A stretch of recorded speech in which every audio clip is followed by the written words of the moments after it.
Welcome back to a new video. So this was my Christmas Eve workout and decided to do some low box snatches. So I went back and forth a little bit to decide which snatch movement that I wanted to do. So at first it was going to be high hang snatching, and then I was like, I'm going to do some block snatching, but there's actually two sets of these Titan crash pads at the gym.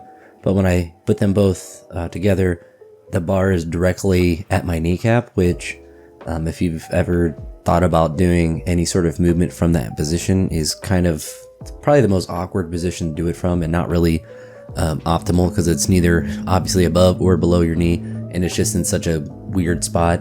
And it was literally at my kneecap. And if you look in the back corner below the Swedish flag, there are those other wooden blocks, but those are so heavy to move, and I wasn't that committed to doing block snatching. And the fact that they don't have like a stopper on them, so the bar or the plates or whatever would roll a little bit if I wasn't controlling it down there. So I settled on doing low block work, which that's about, you can kind of see where it is, like mid shin or whatever, kind of the Andre Ramnell level of block snatching, or at least block work.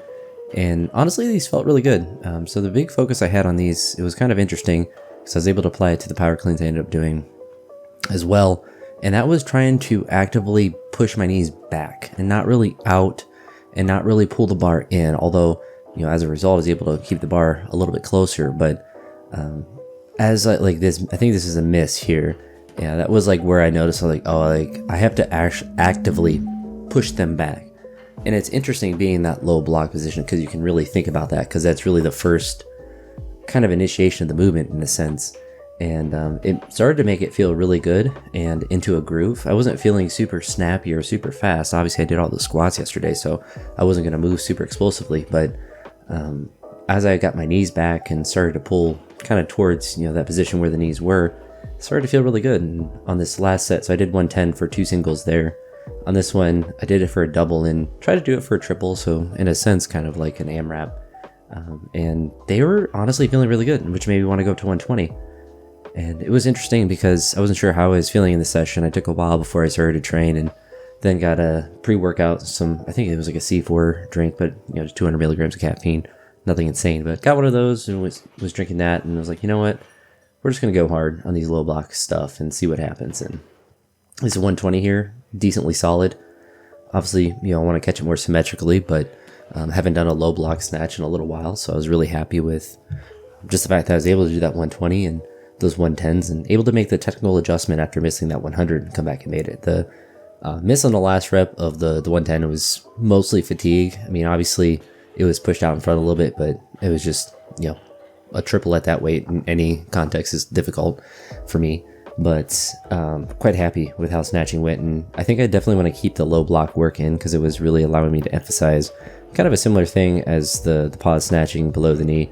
And just the pause work below the knee in general is just trying to get the knees back out of the way, and so I can pull the bar into that spot, because I was feeling a lot normal leverage, and I was feeling that on these power cleans. And it was interesting because normally power cleans, they don't feel bad, but they don't normally feel as good as they did on this day. And it could have just been the weight was lighter. This is 110 here, where I did 2 sets and I did the last one at 120.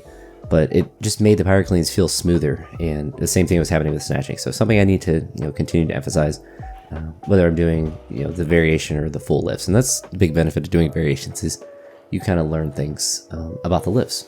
But here is the top set with 120, where I did a push press and then a push jerk.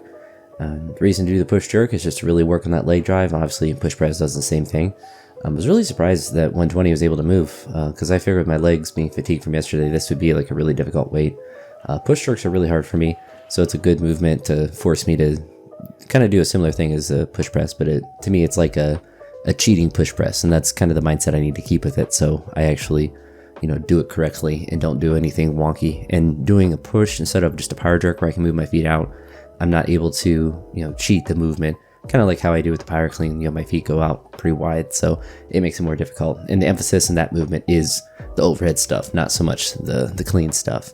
Originally, I was going to do those two movements separate, but I decided to put them together since the weights are pretty similar, and allowed them to get done faster.